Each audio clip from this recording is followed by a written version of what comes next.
Así que los invito a recorrer estas obras maestras y que le demos una mirada grafológica, porque estamos frente, o vamos a estar frente a un autor que sufría algunos problemas mentales.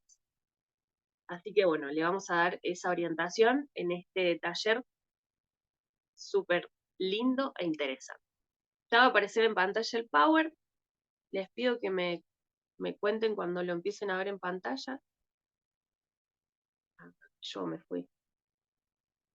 Pero no muchos conocen al autor detrás del grito, que es Edvard Munch, ¿sí? O Munch, según cómo lo digan, que es un holandés. Tiene más de 100 pinturas que se volvieron famosas, ¿sí? Él comenzó a pintar desde la adolescencia, su curiosidad por el arte comenzó en la adolescencia, pero bueno, fue atravesado por muchas cuestiones que fueron marcando su vida y que lo desequilibraron un poco a nivel mental. Desde chiquitito, Edvard Munch vivió en una familia donde estamos en una para arrancar. Bueno, cuando nosotros analizamos, como vamos a analizar el tema de los dibujos de Edvard Munch, es un autor que expresa su arte con lo que hoy llamamos el expresionismo, ¿no? Que es un movimiento artístico que habla o que expresa en realidad de aquello que hasta la época no se expresaba, que es temas como el sexo, la angustia, la ansiedad, la muerte, que hasta el momento de que Edvard Munch comienza a pintar, inspirado por otros autores, por supuesto, eran como temas tabú a nivel social. Vamos a ver, en el expresionismo hay mucho rostro, muchas figuras humanas, y eso es donde vamos a orientar nuestro dibujo, nuestro análisis, ¿sí? Orientado a sobre todo esos dibujos. Cuando nosotros analizamos lo que es las técnicas proyectivas gráficas, hacemos desde dos lugares. Yo siempre lo divido en dos, lo que son los rasgos formales y los rasgos específicos. Cuando hablamos de rasgos formales, es donde orientamos más que nada nuestro trabajo, que es la ubicación de la página, es decir, donde la persona ubica sus figuras, ya sea una figura humana, ya sea un paisaje, ya sea algo que queramos dentro de ese paisaje analizar, un árbol, una casa. Luego tenemos la dimensión del tamaño y el tamaño, es lo mismo, la dimensión y el tamaño, que nos va a hablar también de cuánto va a ocupar sobre el papel esas figuras que pueden ser principales, como una figura humana dentro de un paisaje o dentro de una hoja en blanco, ¿sí? Después tenemos la calidad del trazado, la presión que se ejerce sobre el papel, que en este caso no se podría analizar en un lienzo, porque estamos hablando de pintura, no es lo mismo que pintar o dibujar con un lápiz o una lapicera.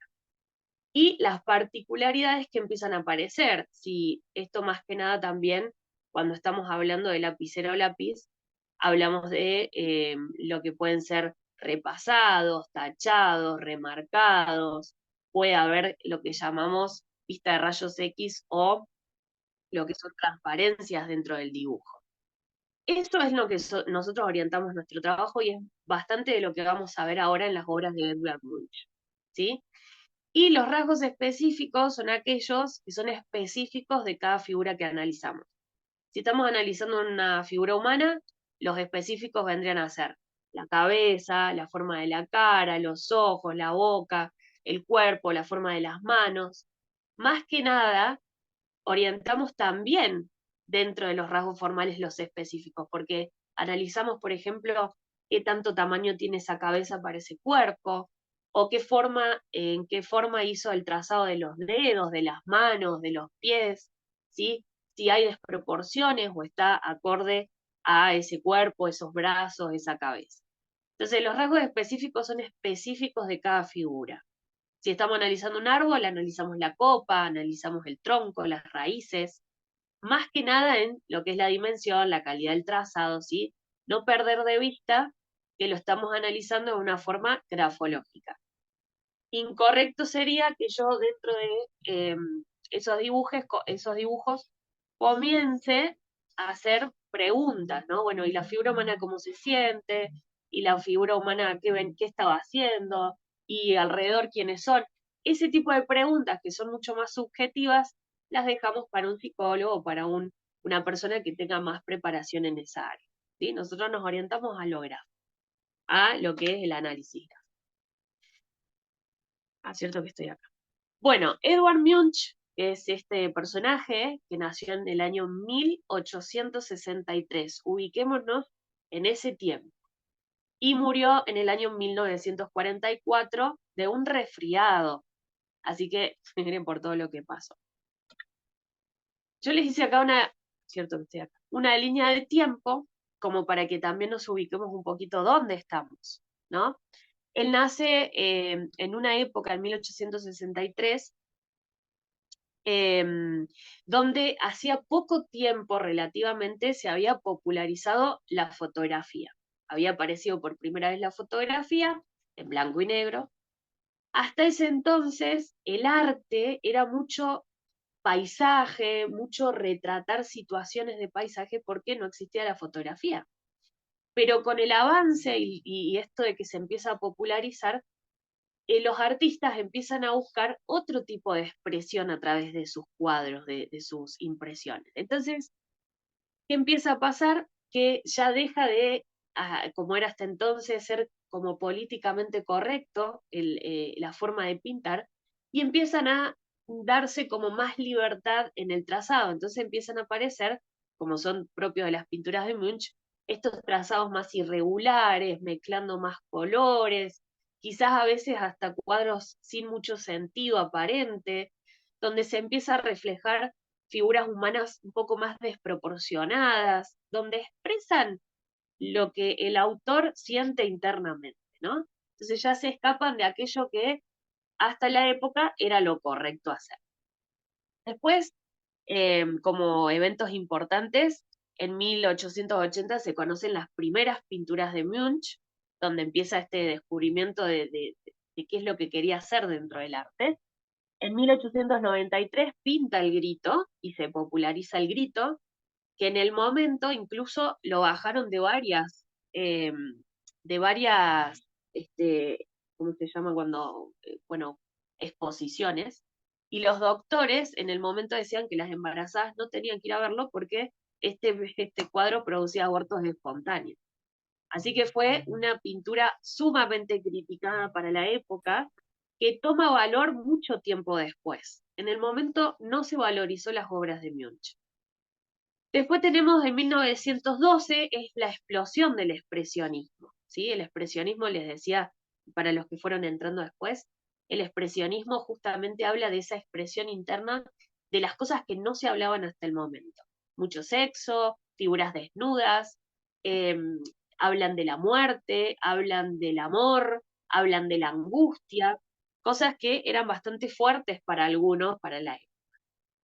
Bueno, tenemos después Primera Guerra Mundial y muere en 1944, y en este periodo, hasta su muerte, él entiende, tiene una relación muy turbulenta con una mujer. De hecho, en una de las peleas que tuvieron, él pierde un dedo de la mano después de un disparo. Así que el amor no era lo suyo, pobre. Y eso se ve reflejado en muchas de sus obras también, ¿no? Así que les voy a mostrar en los momentos que él, bueno, nos damos cuenta que está más herido. Pero más allá de eso, lo que les voy a mostrar es cómo él va pasando por distintos periodos. Munch, a la edad de 5 años, pierde a su madre por una tuberculosis. El padre era un militar, médico militar, que cuando muere su esposa, se vuelve un fanático religioso.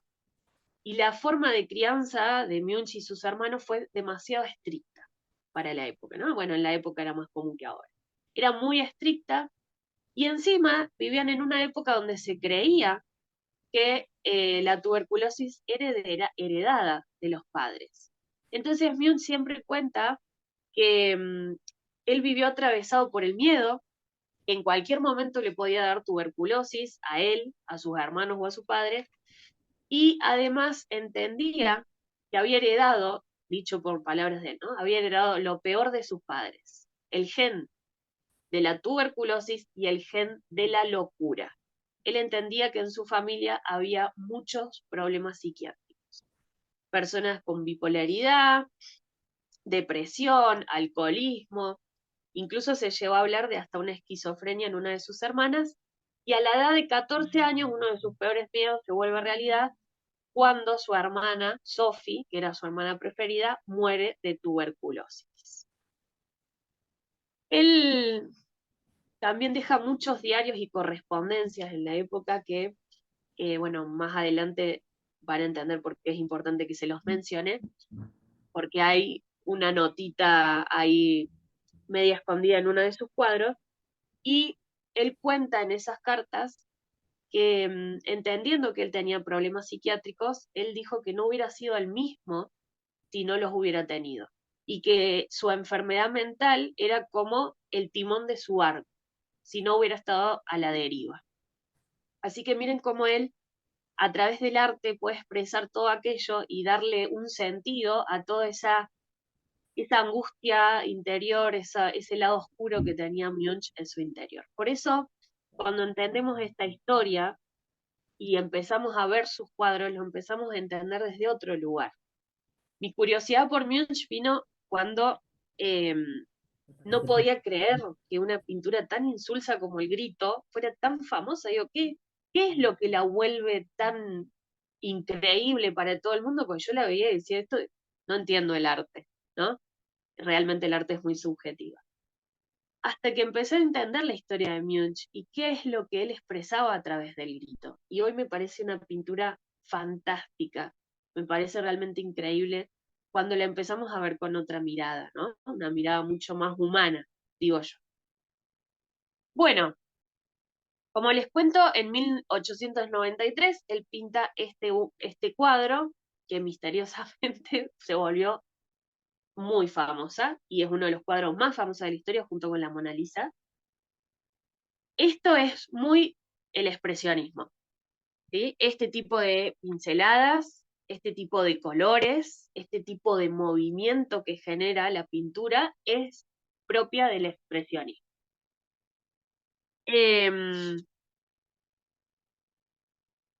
Quería contarles algo, pero se los cuento después. Bueno, si vemos la pintura, ¿qué es lo interesante del grito? En realidad, cuando uno hace un análisis grafológico sobre lo que sea, lo ideal es que podamos hacer una comparación con muchas muestras gráficas. Si nosotros analizamos un escrito de una persona, lo ideal, es que podamos analizar ese escrito en un contexto, con otros escritos, con otros dibujos, con otra información que tengamos. ¿Para qué? Para entender si vamos a suponer que es un escrito lleno de tachados y repasados, ¿no? Que nos pueden hablar de ansiedades, de inseguridades y demás.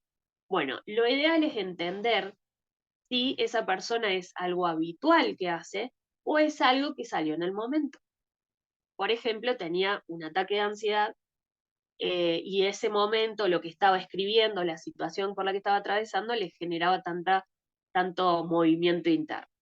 O es algo que se repite y es algo que viene desde hace tiempo. Que también es ideal poder analizar una persona a través del tiempo para ver, bueno, qué fueron las situaciones que lo pudieron haber marcado y cómo se dio eso de marcarse, ¿no? Y cómo es una evolución, por ejemplo, una enfermedad mental, cómo va siendo su evolución o involución, según cómo lo miremos. Entonces, lo que vamos a hacer a Munch no es solo analizar el grito, vamos a analizar muchas de sus obras, para que ustedes vean que lo que les voy a contar del grito se repite una y otra vez. Munch tenía la enfermedad del trastorno bipolar, entonces en sus obras se ve claramente los periodos de depresión y los periodos más maníacos que él tenía. Además de que muchas de sus obras reflejan las angustias que a él lo marcaron, como la muerte de su hermana, o la relación tumultuosa con esta mujer, bueno, ya les voy a ir mostrando algunas situaciones que él refleja. Y en sus últimos momentos dentro del psiquiátrico, él hace mucho autorretrato. Se retrata a él mismo en muchas situaciones. Y el peor miedo que él tenía se volvió realidad cuando, unos años antes de morir, le dan cataratas en sus ojos y empieza a quedarse ciego. ¿sí? Así que bueno, pobre. Tuvo una vida de película, que de hecho hay una película sobre él. Bueno, entrando al grito, podemos ver que hay una figura que no es ni hombre o mujer, no sabemos qué es, no le hizo cabello, no le hizo algo que nos pudiera decir si realmente es un hombre o una mujer. Ay, perdón, ahí está. ¿Qué es lo que pasa? Algo que yo noté cuando empecé a adentrarme en todas sus obras es que las figuras humanas es como si de alguna manera nunca estuvieran del todo completas. Y lo que siempre, siempre, siempre falta son los pies. Que si vamos a los rasgos específicos que significan y simbolizan los pies, fíjense que nosotros podemos estar parados en esta realidad gracias a nuestros pies. Podemos caminar, podemos sostenernos gracias a los pies. Que falten los pies no es casualidad. Que la mayoría de sus figuras estén cortadas a la cintura no es casualidad, ¿sí? Y el grito, lo que está haciendo esta figura central, fíjense que tenemos la figura central y las dos figuras del fondo. Él cuenta en estos diarios que nos deja que en realidad la figura no es que esté gritando. El grito no es debido a esa figura que parece gritar. En realidad esta figura se está tapando los oídos por un grito de la naturaleza. Él cuenta que estaba paseando en Oslo, Oslo queda en la ciudad donde él vivió mucho tiempo, y pasaba por este puente y dice que el cielo era un atardecer y el cielo se volvió del color que él pinta ahí, que es mucho naranja y rojo, y él sintió en ese momento el grito de la naturaleza. Y lo que hizo fue reflejar justamente ese grito que a él le generó angustia, que algunos podrían decir, bueno, un paisaje bello, a él le generó angustia porque está atravesado y marcado por la angustia, Edvard Munch, ¿sí? Entonces esa figura lo que está haciendo es taparse. Más adelante hablemos de los rasgos específicos. Lo que quiero que ustedes se centren ahora es en observar que esa figura humana central está cortada, está rozando la parte inferior de la hoja, ¿no? O en este caso de su lienzo. El hecho de ubicar las figuras en la base del papel es muy común en las primeras etapas gráficas del dibujo infantil. Al principio, si vamos a ver la evolución de nuestros dibujos, van a ver que los chicos utilizan, primero, ponen sus figuras humanas o todas sus figuras paseando por todo el papel. Cuando el niño entiende que las figuras no están volando, lo primero que comienza a aparecer con la inteligencia espacial es ubicar las figuras en la base del papel. Entonces todas las figuritas están apoyadas sobre la base del papel. Estamos hablando entre unos 4 años, más o menos, como para ubicarnos en qué edad. Que por supuesto que el niño puede ser un poco antes o un poco después, según su historia. Una vez que el niño empieza a evolucionar, por así decirlo, esas figuras humanas empiezan a levantarse de la base del papel, cerca de los 6, 7 y hasta 8 años, y el mismo niño comienza a dibujar como un piso, una base donde va a apoyar todas sus figuras. Que nosotros los grafólogos analizamos cómo está esa base. Si es una línea recta larga, corta, si está ascendente, descendente, si es un montículo. Bueno, hay muchas formas de hacer una línea de barra. Eso es lo esperable que pasa, pero no siempre pasa. Y cuando somos adultos, que somos totalmente libres de dibujar lo que querramos, sin ningún tipo de limitación, cuando utilizamos la zona inferior del papel, es decir, se llaman los cuadrantes inferiores, estamos hablando de una cierta inseguridad. La parte más segura del papel es la base. La parte más cercana a mí, fíjense que la base es lo más cercano. Es de alguna forma la persona no se anima a experimentar en más fantasía o más ese plano fantástico que está arriba. Pero el tema no es pintar en la zona inferior del papel, porque también hablaría de una persona mucho más práctica, hasta incluso puede haber predisposición al deporte, a lo material. El problema es cuando las figuras se desbordan de la parte inferior del papel. Es decir, por ejemplo, hago mi figura y no me alcanzó para hacer los pies, o no me alcanzó para hacer las piernas en este caso. Entonces está rozando la parte inferior del papel. Tiene una parte. Es como si no le alcanzó para hacer las piernas, cuando en realidad sí le hubiera alcanzado. Pero quien manda acá es la cabecita.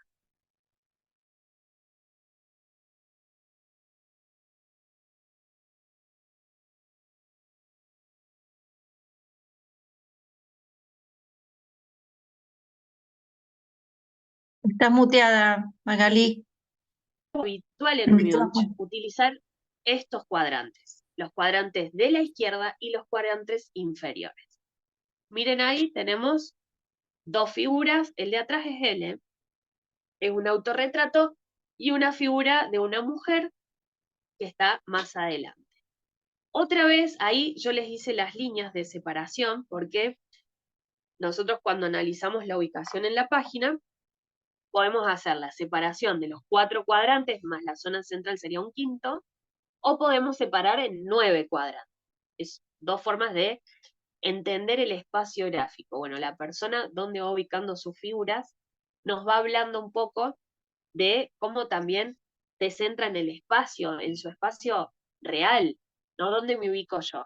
Sabemos que la izquierda, bueno, somos todos o grafólogos o conocemos de grafología, la parte izquierda del papel tiene que ver más con un retraimiento de la energía. Y la parte derecha del papel tiene que ver más con una apertura de la energía, ¿no? Un darse, un abrirse hacia afuera. En cambio, la izquierda es un repliegue de la energía psíquica hacia adentro. Esa izquierda puede simbolizar introversión, resguardo de la energía, reserva, pero también puede indicar, como es el caso, puede indicar más inhibiciones, ¿no? Más el irse hacia adentro y no poder expresar muchas veces. Yo creo que Munch tenía una gran herramienta en sus manos de expresión artística, porque todo lo que no pudo haber hablado, seguramente lo expresó a través de su arte y se debe haber sentido aliviado de poder hacerlo. Miren otra. Bueno, este se llama Ceniza. Fíjense que todas sus obras son personas sufriendo, personas en en situaciones medias complicadas, hay mucho de velorio, por ejemplo. Y acá, miren lo que tenemos. Este cenizas, es un hombre que está en posición fetal, utiliza, obviamente, lo que se llama un emplazamiento inferior izquierdo. Siempre lo explico que el emplazamiento es como ubicar la figura en el vértice del papel, ¿no? Ahí escondido en un rincón del papel. Ni hablar que la posición ya nos expresa eso de cubrirse, pero los emplazamientos inferiores son muy negativos, ya sea de niños o de adultos, porque nos habla, vamos a ponerlo súper entre comillas, de una vuelta al útero. Es el lugar más seguro del papel, es el lugar donde más protegido voy a estar. El tema no es ese, el tema es qué es lo que te lleva a la necesidad de sentirte tan protegido, ¿no? Que te estás escondiendo en esa puntita del papel. Lo que habla de angustias, de ansiedades, de muchos miedos. ¿Sí? Pensemos que la ansiedad es un miedo subjetivo a lo que viene. Vivir con ansiedad es terrible porque todo nos genera ese movimiento y todo es un problema. Algo pequeño puede realmente ser un problema para una persona que vive con el trastorno. Miren otras. Acá tenemos melancolía, encima como que no se guarda nada, ¿no? Melancolía también tenemos un emplazamiento, pero en este caso del lado derecho, ¿sí? Todos los emplazamientos terminan siendo negativos, no importa si está a la derecha, que pareciera ser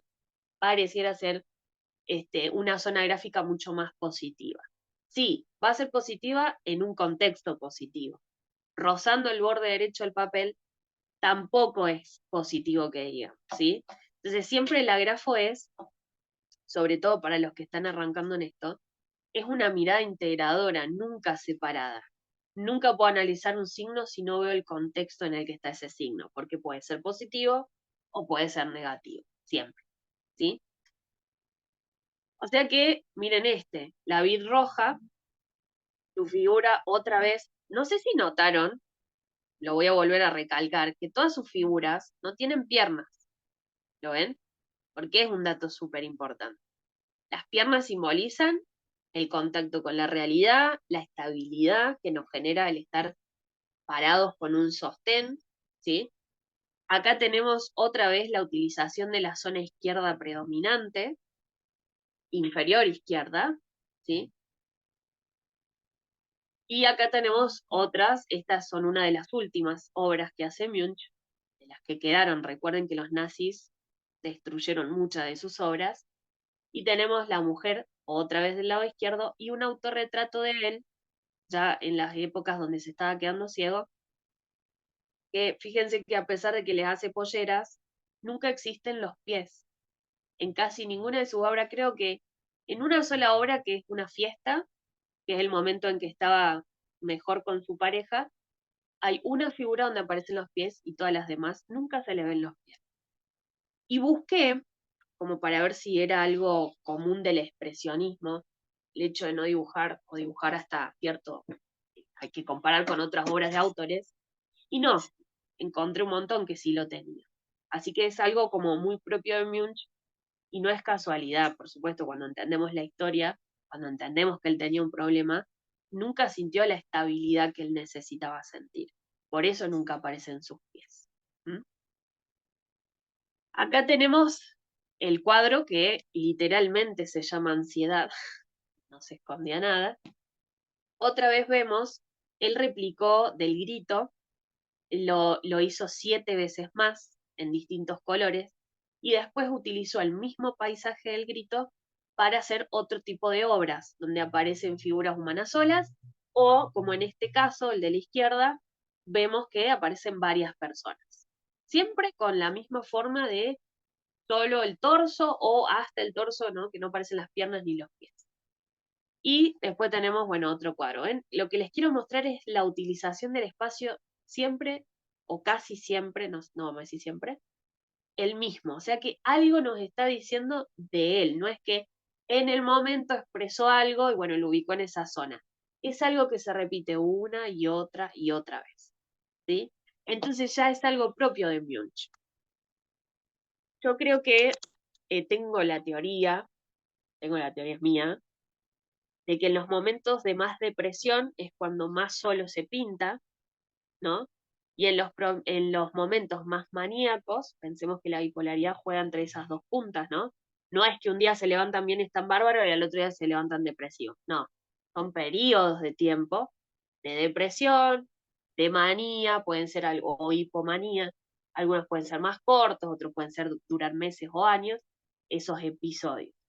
Yo tengo la teoría de que cuando aparecen muchas figuras son sus etapas más maníacas y cuando aparecen figuras más solas, que es la mayoría, como que estaba en esa etapa mucho más depresiva, no solamente por la cantidad de personajes que dibuja, sino por la ubicación en la página que lo hace. Página no, cuadro, lienzo. Acá tenemos otros dos cuadros. Volvemos a ver que en ningún momento, ay, le tapé, bueno, no tiene pies esa figura blanca. La niña enferma representa la muerte de su hermana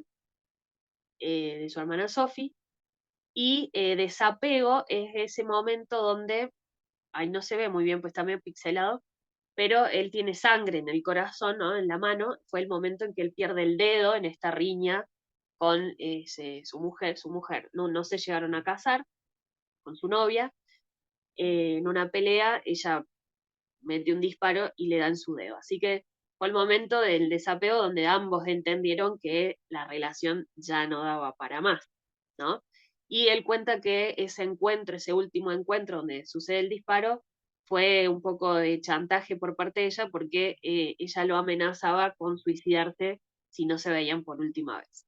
Así que bueno, todo muy tumultuoso, todo muy oscuro, y eso fue lo que fue dejando este autor en sus obras. Em, Otra vez vemos la figura humana masculina, lado izquierdo del papel, ¿no? Y además con una actitud hacia la izquierda, ese repliegue, ese ir hacia adentro, y además la posición en que lo hizo, ¿no? Del dolor, el dolor. Por eso fue tan criticado, porque eh, esa forma de expresar el dolor y la angustia no era común para la época. Eso se valoró mucho tiempo después, incluso Munch fue más valorado en muerte que en vida, ¿no? Bueno, y acá tenemos la danza de la vida. Este era en un momento donde estaba bien con su pareja. Miren, el único piecito que logré ver, ven que está ahí abajo en la figura de vestido blanco de la izquierda, es el único pie que yo vi así en este estilo de pinturas de Munch. Y a pesar de que es una fiesta, bueno, no están muy felices las figuras, ¿no? Siempre es muy típico de él que sus figuras no sonrían. De hecho, no encontré ninguna sonriente. Em, Bueno, y tiene muchas cosas por dentro para analizar, pero no me quiero perder demasiado en estas obras. Y acá tenemos Amor y Dolor, también miren esa posición fetal del hombre envuelto y esto que se empiezan a entremezclar las figuras. Este es del año 1893. Está bueno también entender la época en que se dibuja, ¿no? Em, Pareja, cómo expresa el dolor en esta unión de las dos figuras, ¿no? Que nunca sus pinturas de amor son expresando amor, sino que todas sus expresiones de amor son de dolor en realidad, como si nunca hubiera podido conectar con esa felicidad del amor o esa cosa linda del amor. Así que podemos entender su dolor a través de sus obras. Y el beso, miren cómo se entremezclan las caras, ¿no? Y ya empiezan a perder, estas figuras empiezan a perder formas definidas. Y les voy a mostrar más adelante, recuerden esta obra, porque algo sucede con la cara en trastornos mentales más graves. Recuerden eso, que lo vamos a hablar después. Si volvemos al grito y nos basamos en lo que es eh, los rasgos específicos de su cara, hay algo que aparece que es llamativo porque él en realidad sus figuras humanas sí tienen definidos rasgos. Si bien los ojos nunca son ojos con pupilas por la forma del trazo del expresionismo, pero su rostro o su cara siempre es redonda, con el cabello, ¿no? Tiene como una forma más definida. En cambio, este le hizo que yo al principio pensé que era un extraterrestre, díganme si no parece, ¿no? Un extraterrestre. Digo, ¿qué fue lo que quiso expresar? Bueno, esa cabeza de que expresa en el grito se llama, o le podemos decir, que es una cabeza deteriorada. Las cabezas deterioradas, por definición, son aquellas cabezas donde o son extremadamente grandes o no tienen la forma ovalada típica de una cabeza, o redonda o ovalada, y se empiezan como a deformar. La historia cuenta que él se sintió muy atraído y le llamó mucho la atención cuando visitó en París, es donde él busca su fuente de inspiración, un museo donde había momias, y él se quedó como muy maravillado con una de las momias que tenía una especie de expresión muy parecida a esta. Pero eso son conjeturas, son historias que se cuentan. Que quizás podría tener un poco de sentido si él lo que quiso representar es algo a eso, ¿no? Me parece que tiene lógica, porque es bastante diferente a las otras obras. Em, el término cabeza deteriorada, y en realidad es cuando analizamos el HTP, ¿no? La cabeza deteriorada sí es algo más grafológico, estamos hablando, es como decir óvalos deformados, ¿no? Es bien grafológico. Y estas cabezas deterioradas lo que vienen a hablar, o a decirnos, o a contarnos, es, de nada, es, a ver, para ponerlo en palabras simples, como si la cabeza es el lugar de nuestros pensamientos, nuestras fantasías, la cabeza deteriorada tiene que ver con un una cabeza que está llena de pensamientos que atormentan y deforman. Así como los óvalos en grafología, cuando están deformados, tienen su significado, bueno, y hay que ver en qué tipo de deformación tiene, si es un aplanamiento, si está muy abierto, y eso va a tener un significado a su vez diferente. Bueno, las cabezas deterioradas en este contexto nos hablan de una cabeza atormentada, ¿sí? Ni hablar de que las manos están extremadamente grandes para ese cuerpo y esa cabeza, que las manos siempre expresan, la apertura de las manos, mientras más grandes sean, expresan la necesidad de afecto, ¿sí? Y son manos que podríamos decir que algunos los conocen como manos enguantadas, otros los conocen como manos eh, de manopla, tiene que ver con la poca comunicación y expresión. Además, lo podemos corroborar con lo que se llama boca abierta o rota, que es la boca que está abierta pero no expresa, no tiene más nada, ¿sí? No es la típica boca que realizamos con una línea. Los ojos, cuando son grandes y bien abiertos, nos dan una expresión literalmente cuando nosotros estamos o asustados o la realidad que observamos es dolorosa, nuestros ojos, por ejemplo en el miedo, nuestros ojos se van a abrir más porque el ojo necesita ver más. Entonces vamos a tener más campo visual porque las pupilas se van a expandir. Esto es todo un circuito corporal que sucede con neurotransmisores cerebrales cuando se despierta el miedo, ¿no? En nuestro cerebro que se libera, por ejemplo, adrenalina o puede ser un poco de cortisol y va a viajar por el torrente sanguíneo preparando a nuestro cuerpo. Y una de las cosas que pasa es que los ojos se expanden para poder tener más campo visual. Evidentemente él expresó una forma de mostrar el miedo ante esto, ¿no? Y em, además pareciera, no, Rafa, sí, tengo uno silenciado y el otro no. No me está escuchando.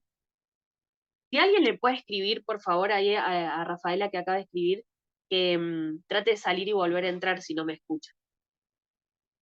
Si alguien me hace el favor, se lo agradezco, porque no puedo escribir con él. Él les contaba que él quería expresar el miedo, por supuesto. Y es una expresión en realidad propia de él. Él es el que siente angustia, él es el que siente el miedo, él es esa figura. Es una proyección de él. Sí, gracias, Ángel. Es una proyección de él. Además, tenemos una figura que es pequeña y una figura que está rozando la parte inferior del lienzo en este caso, lo que en combinación nos habla de esos estados más depresivos, de un estado de ansiedad también. Esa cabeza nos cuenta su ansiedad, sus ideas que atormentan, ¿sí? Además, es una figura que prácticamente a nivel corporal pierde la forma. El torso también nos habla de cómo expresa las emociones junto con las manos, y la mano es la forma de comunicarlas también. Evidentemente hay muy poca comunicación, ni hablar de que le falta el pelo, que es la libido, la energía esa que expresamos a través del cabello. Ojo que la libido no es una energía pura y meramente sexual. Estamos hablando de una energía que nos mueve, que nos impulsa. Freud el que decía que la libido era sexual, pero Jung, su alumno, y creo que hasta incluso en mucho lo superó el maestro, cuenta que esta libido es necesaria para avanzar, para hacer, para proyectarnos, para realizar cosas, ¿no? Entonces la energía vital. Que la vemos en grafología, ese quantum de energía liberado, lo vemos mucho en, por ejemplo, la presión del trazado, lo vemos mucho en la profundidad de ese trazado, en cómo se va liberando la tinta en el papel, pero en combinación con otros signos, no solamente en la presión, ¿sí? En la tensión del trazado también. Y lo interesante de esta obra es que durante mucho tiempo, em, esta obra fue expuesta, por suerte no fue tocada por los nazis, no la destruyeron como muchas otras, y en un momento con infrarrojo se descubrió que había una frase escrita en lápiz, que es esa que ustedes ven ahí en gris, que decía solo pudo ser pintado por un hombre loco. Se le atribuyó al vandalismo durante mucho tiempo ese escrito. En el año 94 la pintura fue robada del Museo de Noruega y 2 años después la rescatan. Así que esta estuvo, vaya a saber por qué manos, fue pasando a la original. Acuérdense que hay 7 del Grito. Esta es una. Esta creo que es la primera. Y después se ven otros colores, se ven tonos grises también. Cuando le empiezan a hacer investigaciones a esta letra, y por eso se los cuento, se comparó la caligrafía del cuadro con la caligrafía, con la letra, de las correspondencias y los diarios que dejó de la época. Y se descubrió, a través de un peritaje, que eran la misma letra, es decir, que esto lo escribió Munch, vaya a saber cuándo, pero lo escribió él. Y se cree que lo escribió en el momento en que más críticas recibió el cuadro, donde lo bajaban de las exposiciones por ser inmoral, y entonces con mucho enojo y mucha bronca vuelve al cuadro para escribir esta frase. Él fue criticado incluso hasta por su propia familia, ¿no? Su padre siempre le decía que el arte no se podía vivir, que el arte, que si se juntaba con los bohemios del arte no iba a ser un hombre de bien, y contra todas esas críticas él fue. Pero eso no quiere decir que no le duelan esas críticas. Bien, entonces, si volvamos al Grito, pero ya habiendo hecho un recorrido por sus obras. Entendemos que utiliza mucho la zona inferior izquierda o la zona izquierda en general, que sus figuras como que se sienten más seguras de ese lado, lo que sería un gran signo de alarma. Esto ténganlo en cuenta para otros dibujos que ustedes el día de mañana analicen si es que trabajan con dibujos, ¿no? Que yo un dibujo lo haga en esta zona puede significar algo que en el momento me sentía de esa manera porque quizás estaba atravesando una situación como un duelo, por ejemplo. Pero que habitualmente en mí aparezca esta zona, me va a estar hablando de las angustias que se están expresando a través del papel. Por eso le decimos que es un signo de alarma. Sumado a, y analizamos esto fuera del contexto, es una figura pequeña, utilizando más la parte izquierda, rozando el papel abajo, cualquier rosadura de zona, abajo, arriba, a la izquierda o a la derecha, tiene un significado más negativo. No deberían tocar los bordes, las figuras, como la letra no debería tocar los bordes del papel tampoco, cuando escribimos en una hoja en blanco. O cuando tenemos una hoja pautada, por ejemplo, de cuaderno, y nos pasamos de los márgenes, tampoco debería pasar. Porque son como las reglas que están impuestas, aunque sea de manera implícita, y no tan explícita, pero implícita, que no debemos tocar los bordes, porque son las reglas puestas, ¿sí? Entonces, si lo hacemos, es una forma de transgredirlas también. Cuando vemos, cuando vemos que se roza, hay que ver en qué zona gráfica se está rozando. Recuerden que siempre rozar la parte inferior y dejar un parte de la figura sin dibujar es un gran indicativo de angustias también. La parte de abajo. Si lo hacemos de la parte de arriba, es un desborde emocional, de fantasía, tiene que ver con otras. Yo tengo em, en mi colección de dibujos y cartas, tengo algunos dibujos hechos por pacientes psicóticos y la mayoría utiliza mucho la zona superior y tocando el borde superior del papel o el borde izquierdo del papel, ¿sí? Entonces termina siendo un signo, por lo menos un signo de alarma para seguir investigando qué es lo que podría estar pasando, ¿sí? Y todo lo que es el borde derecho, con figuras que se desbordan al borde derecho, por lo general hablan de esas ansiedades, de eso estar demasiado ansioso. Las formas pequeñas nos van a hablar de más inseguridad, ¿sí? Nos van a hablar de más retraimiento, sumémoslo con la parte izquierda, se potencia. El hecho de estas formas que tiene propio el Grito también nos sigue hablando, ¿no? De la poca comunicación, de lo que atormenta, de estos pensamientos que atormentan, de no sentirse estable en la realidad por la falta de los pies, del miedo, de las angustias que Munch debe haber expresado a través de sus obras. Y bueno, las demás tenemos muchísimo para hablar. Ahora, les voy a mostrar otros artistas, para que veamos signos de alerta que se pueden dar en enfermedades mentales. Serafín Lewis es un artista que murió en el año 1942 en un psiquiátrico y tenía el diagnóstico de psicosis, era psicótica. Pensemos que la psicosis es un término genérico que se usa para dar nombre a una serie de síntomas como alucinaciones, que pueden ser visuales, auditivas, de desconexión de la realidad. El psicótico lo que tiene es una desconexión, primero, cuando hablamos de desconexión de la realidad, hablamos de que no tienen lo que se llama juicio de realidad. Es decir, hay una realidad, si bien cada uno tiene una mirada sobre la realidad propia por su historia, ¿no? Porque la mira a través de sus ojos y su experiencia, hay una realidad objetiva que es indiscutible. Y siempre le explico de esta manera. Si yo miro a mi derecha y tengo una mesa, esa realidad de la mesa, esa mesa, todos podemos decir que es una mesa, y que sirve para comer, sirve para escribir, sirve para apoyar cosas, ¿sí? Pero ¿qué le pasa a un psicótico? No comparte esa misma realidad por momentos.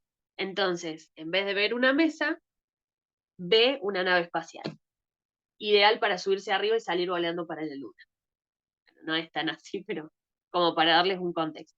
Que cada uno le da esa mirada a la mesa, una mesa, uy, qué vieja esa mesa, horrible, y otro le dirá, no, es una mesa vintage, entonces la podemos transformar, y otro dirá, ay, la mesa de mi abuelita, me trae tantos recuerdos, pero nadie discute que es una mesa, más allá de lo que la mesa nos genera, ¿se entiende? Esa es la realidad objetiva. En cambio, el psicótico, por momentos, pierde esa realidad.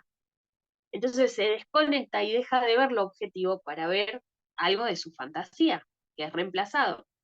Por ejemplo, ve la nave espacial. Entonces se sube arriba de la mesa creyendo que es la nave espacial o que es un caballo.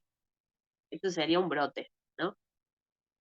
Y además, lo que tienen, a diferencia de las personas que no tienen el trastorno, es que no hay conciencia de enfermedad.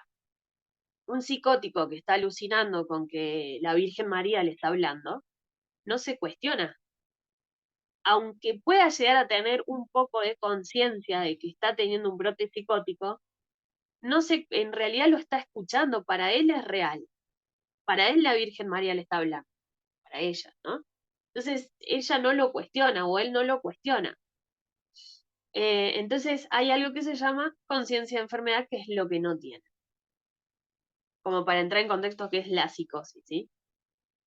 Con terapia mejora, con antipsicóticos mejora, con acompañamiento familiar mejora, pero es una enfermedad que no se cura, ¿no? Es un trastorno mental que no se cura. Serafín Lewis, en el neuropsiquiátrico en el que estaba internada, comienza a pintar.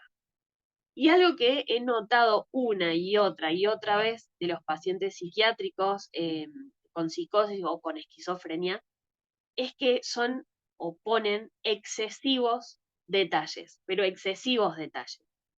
Serafín Lewis hacía hojita por hojita, detalle por detalle, podía tardar meses haciendo una pintura, porque realmente todas sus pinturas son con hojas, así, con flores, con excesivos y absolutos detalles. Y mucho de lo que se repite en los pacientes esquizofrénicos, acá tenemos otro, como Wolfie, es el excesivo, no solamente detalle, sino esto de tanto arriba como abajo.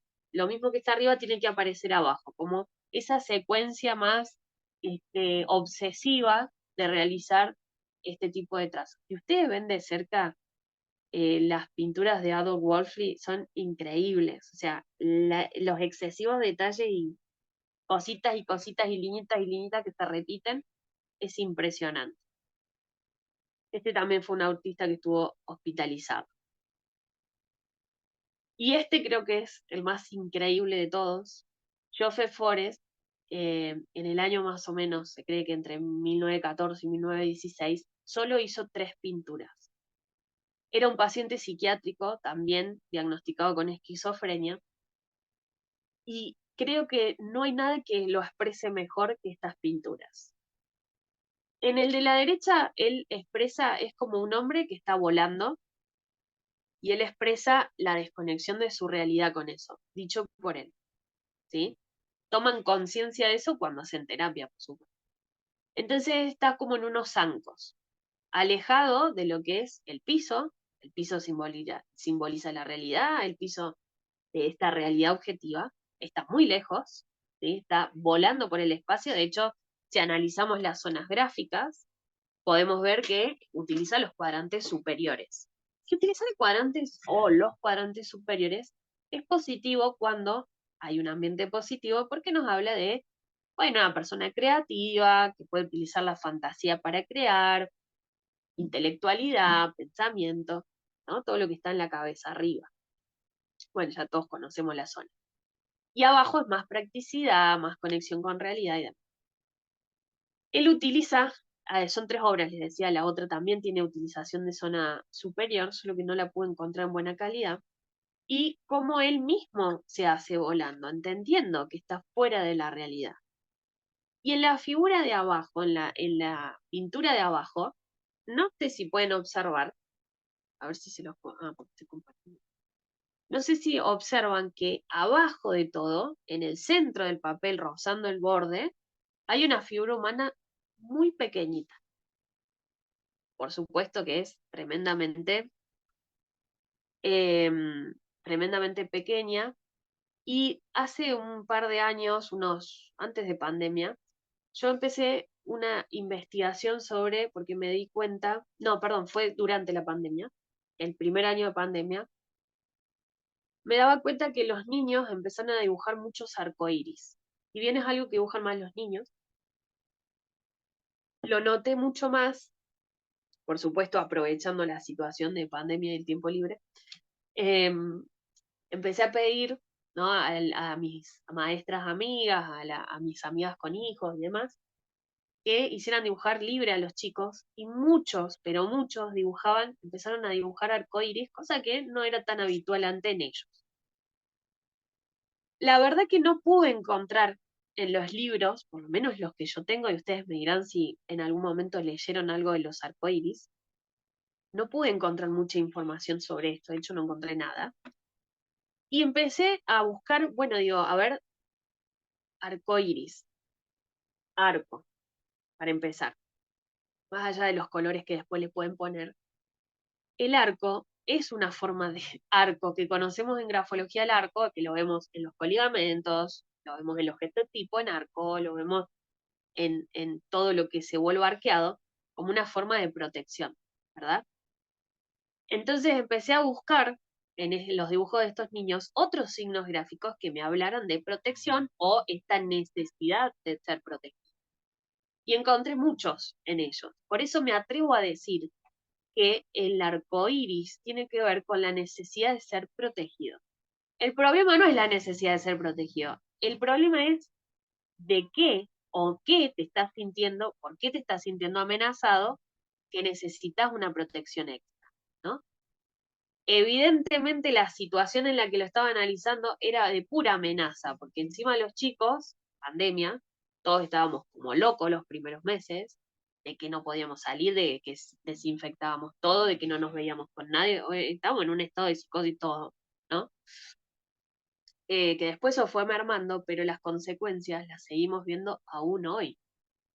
Y los chicos empezaron a hacer arcoíris, y me llamó poderosamente la atención. Y no solamente eso, sino que empecé a notar, incluso antes de pandemia, que los chicos empezaron a dibujar figuras de espaldas, cosa que también me empezó a llamar la atención porque era raro ver niños que dibujaran figuras dadas vueltas, lo que algo a nivel social nos está queriendo decir, ¿no? Porque los niños son un reflejo de lo que somos los adultos. Y si los niños, muchos en general, más allá de sus historias personales, empiezan a hacer de esta forma, hay algo que replantearnos como sociedad, ¿no? Que un niño le dé la espalda, está dando la espalda, no quiere ver, no quiere mirar, bueno, ni hablar de que, mm, bueno, no importa, no nos vamos a meter en los dibujos de los. Pero volvamos a personas Ah, qué bueno. Lo voy a buscar, Ángeles, gracias. Miren cómo este hombre, tremendo arcoíris en zona superior, por supuesto si lo dividimos en 4, tiene predominancia en la parte superior, pero creo que lo que se lleva la mayor parte de la observación mía es esa figura tan pequeñita abajo, ¿sí? Ese es él, y miren la inmensidad de lo que está observando, miren cómo se siente. Esto es como cuando analizamos la dimensión de la escritura, ¿no? Bueno, es pequeña, es grande, tomamos mediciones. ¿Quiénes son las letras? Yo. Yo soy quien se está ubicando en este papel. Entonces, si mi escritura es tremendamente pequeñita, evidentemente hay demasiada inmensidad, ¿no? Demasiado papel. Después tengo que ver si lo dejo mucho en blanco o lo ocupo todo, porque eso va a ir tomando diferentes caminos de interpretación. Así que interesante el señor Forest, que nos deja algo muy lindo. Bueno, y si hablamos de cómo se ve cómo se ve esto de una enfermedad a lo largo del tiempo, quien deja registro de esto es Wayne, que sufría esquizofrenia. Wayne es conocido, se lo conoce como el artista de los gatos, porque seguro han visto expresiones de él artísticas. Él dibujaba mucho gatos, gatos jugando al póker, gatos cocinando, gatos en una fiesta, y a medida que va avanzando su enfermedad, se lo va viendo en sus propias obras, como de las caritas de gatos que él hacía, miren, ahí están en orden, ¿no? Cómo empieza poco a poquito a perder las formas definidas, en este caso de gatos, a él le gustaban los gatos, bueno, terminando siendo algo total y absolutamente irreconocible en sus obras, ¿sí? Wayne creo que es uno de los pocos que va dejando ese registro, esos registros de cómo va evolucionando su esquizofrenia. Pensemos que la esquizofrenia es un trastorno mental grave que no es común que aparezca en la infancia o en la adolescencia, ¿no? Salvo que sea la hebefrénica. Aparece cerca entre los 30 años más o menos en promedio, o sea que lleva su tiempo. Y bueno, este hombre muere, no recuerdo la edad en que murió, pero fue dejando este registro hasta totalmente irreconocible. Y algo de lo que yo tengo registro también, que no lo quise mezclar, estamos hablando de artistas, en mis registros de dibujo, es que a medida que pasa el tiempo, las figuras humanas, por ejemplo, cuando le pedís que dibujen, van perdiendo esa forma definida, ¿no? Van perdiendo el rostro o van perdiendo la forma del cuerpo definido, los brazos se empiezan a mezclar o las manos con los brazos y empiezan a perder la forma. Eso es un gran signo de alarma, cuando la persona empieza a deformar las figuras hasta llegar a ser figuras amorfas, les decimos. Bueno, y acá tenemos otro paciente esquizofrénico, otra cosa que aparece muchísimo en la esquizofrenia es la deformación de la cara. ¿Sí? La cara tiene que ver con el contacto social, cara es ojos, nariz, boca, y la cabeza tiene que ver con la parte de la mente, del raciocinio, ¿sí? Del pensamiento y la fantasía.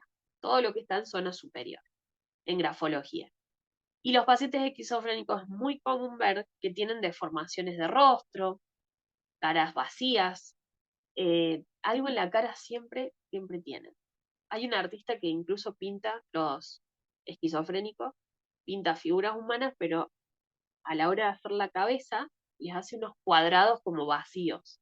Impresionante, hasta miedo genera. Y si hablamos de locura, ay, miren, esperen, antes de mostrarle el rey de la locura, esta es una chica, una paciente esquizofrénica, diagnosticada a los 17 años, bastante precoz su esquizofrenia, y ella también va dejando registros ella cuenta que empezó por, por pedido de un psicólogo, un psiquiatra que la atendía, que empezara a dibujar sus alucinaciones. Y el dibujo de arriba que ustedes ven, un par de ojos que parece como una araña, es algo que ella veía salir del resumidero, de la rejilla, veía salir y generaba un ruido que a ella le causaba mucho miedo, y lo dibuja. y comienza una seguilla de dibujos que también son muy conocidos, unos que son como moscas de colores, y empieza a hacer estos. Miren el de abajo, cuando aparecen, eh, cuando aparecen muchos ojos, o una persona dibuja muchos ojos, evidentemente es la forma que tiene de expresar que se siente observada. Y lo que expresa Kate se llama la chica, es que ella se siente como si fuera una persecuta, ¿no? Como que siempre está siendo mirada, que sería más como una paranoia. Y el de la izquierda, miren cómo no tiene ojos, ¿no? Es una cabeza sola, son dos signos de alarma. El hecho de no tener ojos, o que los ojos estén tapados con algo, es una forma de no querer ver la realidad, ¿no? Los ojos es lo que nos permite mirar, lo que nos permite observar. Además son una gran fuente de expresión de lo que nos pasa a los ojos. Lloramos si estamos tristes, si nos ponen brillosos si estamos contentos. Así que es una forma de no mostrar esa comunicación con el interior de la persona. Y muchos círculos, una y otra vez, los círculos a modo de ovillo, si esto fuera el garabato de un niño se llamaría ovillo, ¿no? Es una forma de esto obsesivo que tiene la persona, de representarlo a través de esos círculos que están como repasados una y otra vez. Otra cosa que he visto que aparece mucho en la esquizofrenia. Así que tómenlo como signos de alarma. Y ahora sí les cuento sobre Maxim Takardi, que lo vemos ahí a la izquierda abajo. Digo que este se llama el premio de la locura porque este artista que es impresionante lo que hace, en todos los sentidos de la palabra, me parece un artista increíble. Pero ¿saben qué hace este buen hombre francés que lo pueden encontrar en las redes sociales? Él se lastima las muñecas y con eso pinta sus obras. Todo esto está dibujado y pintado con sangre. Divino. Maxim está re bien. Maxim no expresa abiertamente que tiene un trastorno, pero evidentemente detrás de todo esto, además las formas grotescas, fantasmagóricas, siempre son demonios, cadáveres, calaveras. Genera un poquito de miedito el arte de Maxim. Miren ahí, muchos vampiros y cosas así, pero lo más impresionante de todo es que esto esté pintado con su propia sangre. Deja Maxim. No sé si pondría una de estas obras en mi living, pero bueno, la verdad que es impresionante, ¿no? Que una persona logre hacer eso. Miren, este estilo de dibujos de Maxim también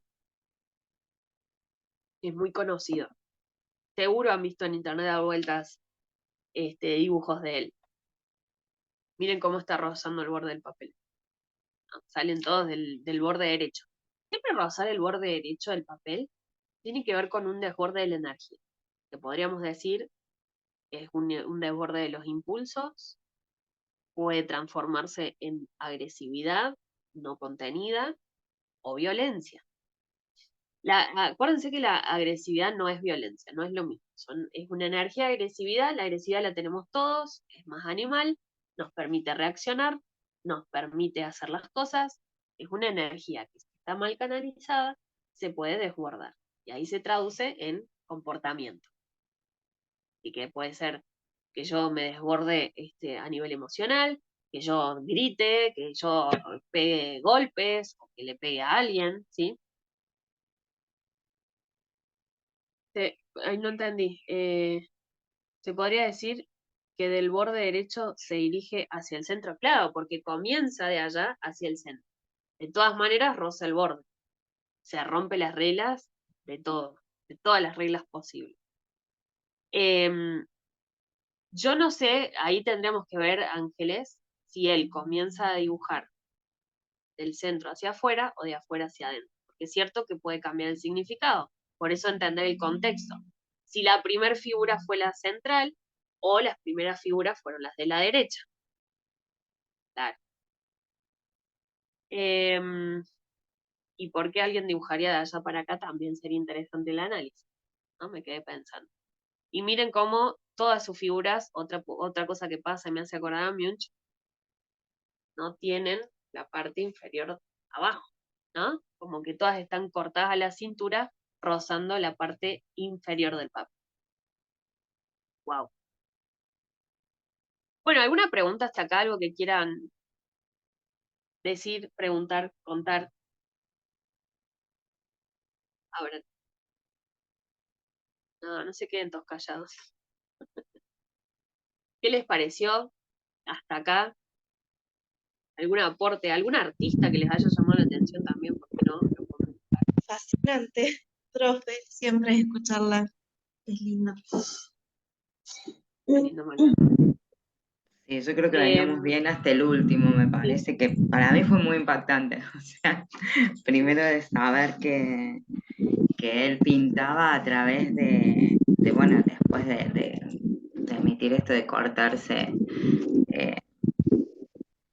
sus muñecas, ¿no? Que la pintura fuera su propia sangre, o sea, pintar con su sangre, impactar eso, era lo que más por allí me impactó. Hasta ahí veníamos. Venimos bien.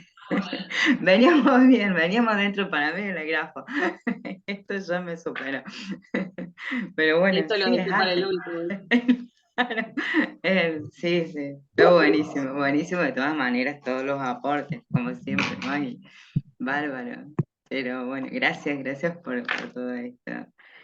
Gracias, Roxana. Esta clase muy interesante. La verdad es que se puede, a ver, conclusiones a las que podemos llegar. No siempre esto de lo mental es tan evidente como en un Maxim Tacardi. A veces es mucho más sutil, pero siempre, siempre detrás de un dibujo, de una obra de arte, hay expresiones del artista que son internas. Son proyecciones que se generan en el papel, en el lienzo, incluso hasta cuando vemos grafitis en la calle, ¿no? Cómo detrás de todo eso, que podemos hacer algún día sobre eso también, cómo detrás de eso hay todo un mundo interior del artista, todo un mundo interior, de que a veces hasta pasa desapercibido, ¿no? Estos signos de alarma, pero siempre se dejan en una u otra forma expresados a través del arte. Munch yo creo que es uno de los artistas que no tuvo tanto freno a la hora de expresar la angustia, los miedos, la cara, la angustia, los miedos, ¿no? La muerte, eso que en realidad es muy humano. No tuvo miedo de hacerlo, pero otros artistas lo esconden mucho más. Y sin embargo, cuando vamos a esto del simbolismo del espacio, cuando vamos a esto de la ubicación en la página, el tamaño de las figuras, las formas en que definen, o artistas que dibujan con lápiz, eh, podemos analizar el tipo de trazado que utilizan. Está bien que hay técnicas de dibujo a las cuales tenemos que tener en cuenta, como los sombreados y demás, pero también están expresando su angustia, su dolor, sus trastornos, Igual, sus deseos. sí, perdón que te interrumpa, Magali. No prendo la cámara porque estoy literal hecho una chirusa. Pero por eso dejo con cámara apagada. Respecto de lo que vos mencionás, obvio, súper interesante y creo que falta profesionales que se aboquen a esta parte y creo que sobre todo que, bueno, ahí también una de las chicas estaba comentando cómo lo trabajaba desde su campo. El dibujo tiene la ventaja por sobre la escritura que no está condicionado bajo un modelo que la sociedad te impone. En la escritura te imponen, tenés que seguir este modelo o no lo seguís. El dibujo es expresión pura. Y creo que en todas estas personas que puedan visibilizar y materializar lo que tienen dentro, lo que viven internamente y que muchas veces a través de su discurso oral no lo pueden manifestar o no es entendido de la misma manera que ellos lo quieren expresar, bueno, justamente con el dibujo uno puede acceder a esa como porción de la mente. Y en relación a la técnica, a la pincelada que vos referiste al principio de la exposición, el género presión, creo que en realidad lo que se puede hacer sería un toque arriesgado, ¿no? Pero el que no investiga y no avanza, la grafología no avanza, digámoslo así. Conociendo la técnica, ¿sí? Conociendo la técnica no es lo mismo un acrílico, una acuarela o una carbonista. Por poner un ejemplo, conociendo la técnica, creo que dentro del género presión podemos analizar, o por lo menos observar, qué pasa con el relieve, qué pasa con el calibre. Eso sí lo podríamos llegar a identificar, no la profundidad. Pero, por ejemplo, el hecho de que yo elijo un acrílico que me genera mayor volumen de esa pasta, de esa tinta, de ese color, me genera automáticamente un engrosamiento que no me lo da una carbonizo, no me lo da una acuarela porque se expande. Entonces, habría que darles una vueltita de tuerca, ya que vos estás ahí. Yo, digamos, lo tiro acá en este Te lo espacio, tiro ahí. pero te veo tan... Claro, te tiro un centro, a decirlo así, que te veo con tanta capacidad, que yo creo que incluso esta técnica que aplica este muchacho con el tema de la sangre, por algo elige la sangre como elemento y no un acrílico. Hay una Sí, textura, una materialidad de esa tinta que aplica y de ese lienzo, no es lo mismo un bastidor que un papel de arroz, por poner un ejemplo así muy exagerado. Entonces, creo que si uno tiene en cuenta el soporte en cuanto a sus características técnicas y el útil escritor que utiliza, yo creo que también se puede seguir sacando información. Habría que, obviamente, hacer mucha casuística, pero yo creo que se puede seguir sacando información. qué lindo es para dejar abierta la puerta a la investigación, ¿no? Alguien que pueda, Sí. bueno, para eso hay que contactar muchos artistas de distintos géneros, con distintos materiales. Queda abierta la puerta. A ver si alguien tiene el tiempo, ¿no? Recontra, Qué sí, lindo, pero te vas a una galería, sí. supongamos que no llegas a tomar contacto con el artista, pero te vas a esas galerías más pequeñas y vos ahí podés ver esos lienzos en vivo y en directo. Obviamente no los vas a poder tocar porque te sacan cambiando, pero los podés ver, los podés fotografiar y podés ver el volumen que genera esa tinta, ese útil escritor que eligió, porque por algo lo elige, Sí, ¿no? Eh, sí, por supuesto. como, como puerta abierta, digo, ¿no? Como puerta abierta. Abrimos la puerta a ver si alguien quiere entrar, nos va contando. Claro, A mí me falta vida para seguir investigando cosas, pero pero ¿por qué no el día de tenés mañana? pasta, nena. Sí, ¿por qué no el día de mañana? eh, Algo re interesante para hacer algo nuevo también y que no quede solo en la Ujú. escritura y el dibujo con lapicera o con lápiz, que también podemos investigar de otras técnicas. Está buenísimo, sí, claro que sí, está bueno lo que decís. De llegarnos a una galería, de poder conversar también desde las diferentes técnicas con alguien que sepa el tema, ¿no? Que no quede solo en lo que pensamos. Está bueno, me copa la idea para avanzar sobre eso. A ver si tenemos Muy bien, ¿ves que yo ayudante te digo, vos grafólogo. tenés pasta? Hoy soy re fácil, qué fácil que soy, ¿no? Bueno, Así no se puede. así no puedo, así no, renuncio, no puedo más. Bueno, está bueno. Y el hecho hay una de las chicas que decía también que estudió o estaba estudiando psicología social. No saben lo que a mí me ayudó a entender la psicología social, que es social, no es individual. Pero cómo me ayudó a entender también cosas que traemos, cosas, cómo actuamos cuando estamos con diferentes grupos. Me ayudó a entender desde esa parte también, ¿no? Que se ve reflejada, hablando de las pinturas también, cómo se ve reflejada la sociedad del momento, las situaciones por las que estaba atravesando el artista. Eh, yo aprendí a entender que no somos seres individuales, que somos seres sociales, atravesados por la sociedad, que la sociedad nos hace ser sujetos, que solo somos cuando estamos con los otros, aunque nos hayan hecho creer que así como somos, somos únicos, somos independientes, somos...